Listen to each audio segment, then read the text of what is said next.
Take a clean sheet of paper and write down goals and today's date, and then write down 10 goals that you would like to accomplish in the next 12 months. And write them in the present tense, almost like you're submitting an order. And just write down, I earn, I achieve, I weigh, I drive such and such a car, I own, whatever it happens to be. And the goals will be financial goals, family goals, physical goals, and so on. Write down 10. And then you take this list of 10 and you say, if I had a magic wand and I could wave this magic wand and I could have any one goal on my list within 24 hours, which one goal would have the greatest positive impact on my life? Which one goal? And go over it. And usually this will jump out at you, and put a circle around that goal. And that's a goal you transfer to a clean sheet of paper, and then you follow the 7 steps.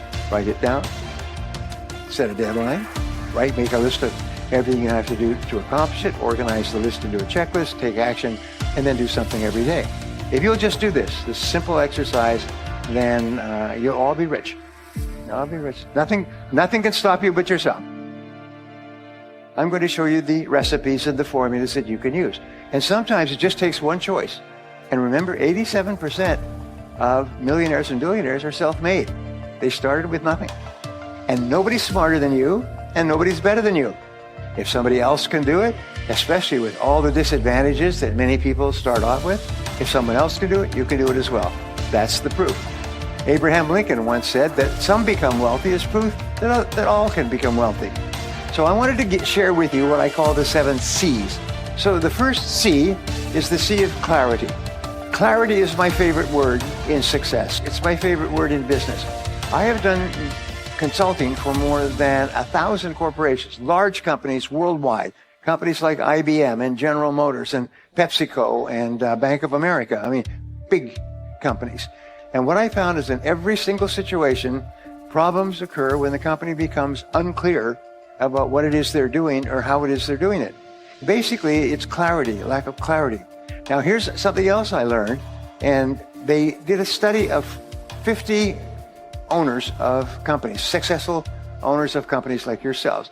And they asked them, what is the very best time management or business tool that you've ever discovered? 49 out of the 50 held up a yellow writing pad. Yellow writing pad, sort of like this. And this is what they did. This is how they planned their day. They made a list, to-do list. Today, today's date, they wrote down everything they had to do.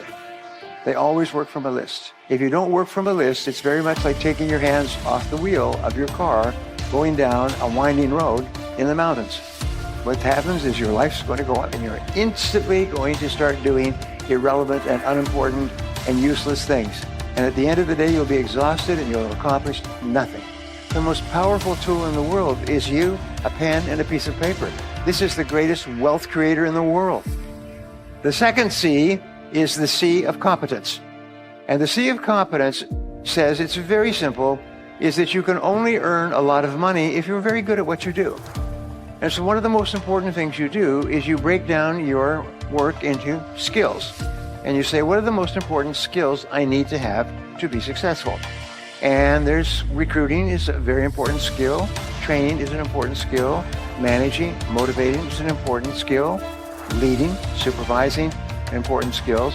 So what you do is you think, what are the skills that I will need to be in the top 10% of my field? You don't have to be in the top 1%. Just be in the top 10%, because there are no successful people who are not good at what they do. They are good at what they do, and they are good at what they do because they work at it all the time. Whether you're in sports or whether you're in music or chess or anything else, there's a wonderful study. Basically what it said was studying the most successful people is that these people spend far more hours becoming good at what they do than average people. The other people don't do it. And that everybody has natural abilities, but the ones who use those abilities transform themselves by really, really working hard at becoming good, one skill at a time. This is another thing that's really important. Don't try to be good at everything, because what happens is you just break down. You just overwhelm yourself and you just give up. And you say, oh, I tried that before. I had an experience, which I'll pass on to you. When I was a young man, I was in my 20s, and I was in sales, and I was in cold calling sales, knocking on doors every day.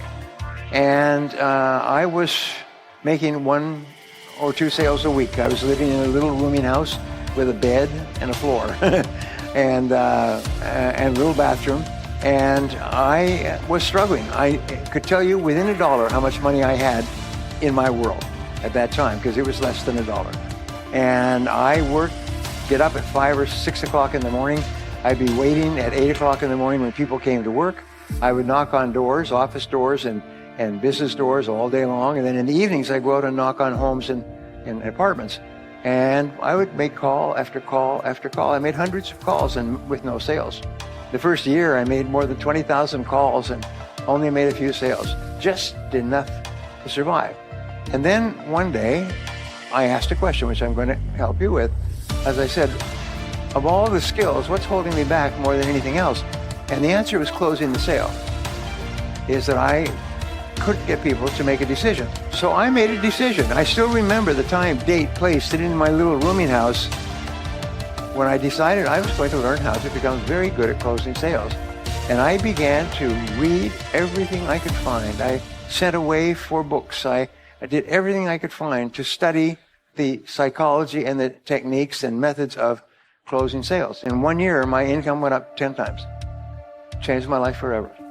The third C is the C of concentration. And these are not necessarily in order, but in a way, these are. The C of concentration is your ability to focus, which we talked about before. It's your ability to focus single-mindedly on one thing at a time and to work on that one task until it's complete. And to discipline yourself not to do anything else or to become distracted by emails and bells and bips and noises and things like that. It's just your ability to focus like a laser beam on a single task. Start and finish your most important task. Number 4 is constraints. Between where you are today and where you want to be sometime in the future, a goal, is there is always one constraint or choke point that determines the speed at which you get from here to here. That's the constraint. So the art of life is to identify the constraints that are holding you back from achieving the goal that you want to achieve. So you say to yourself, all right, you want to achieve a particular goal. So you ask yourself, what is the one factor that determines the speed at which you achieve that goal? And don't try to change the world. Try to change one thing, one factor. Try to alleviate the one factor, and that'll change your whole life. It's unbelievable. So number 5 is continuous learning and development, is dedicate yourself to becoming better and better at what you do. It must be a part of your life. You must breathe in, breathe out, and learn new things. Self-made millionaires, self-made billionaires spend 60 to 90 minutes every day studying their field, reading new material. Warren Buffett was just relegated from number 3 to number 4, richest man in the world. And Warren Buffett reads 500 pages a day. He reads all the time, and he's one of the richest men in the history of the world. And he and his partners all say the same thing. You've got to read. Read and learn all the time. And one idea can make you rich. So just keep flooding your mind with new ideas. Number 6 is commitment. There's no success without commitment, without you putting your whole heart into what you're doing and putting your whole heart into what you're doing for a long time. But if you do, there's no limit on what you can accomplish. You get up in the morning and you make a decision that, by gum, I am going to succeed in this business no matter how long it takes, no matter how many hours a day. And number 7 is courage. And courage, Winston Churchill said, courage is rightly considered the foremost of the virtues, for upon it all others depend.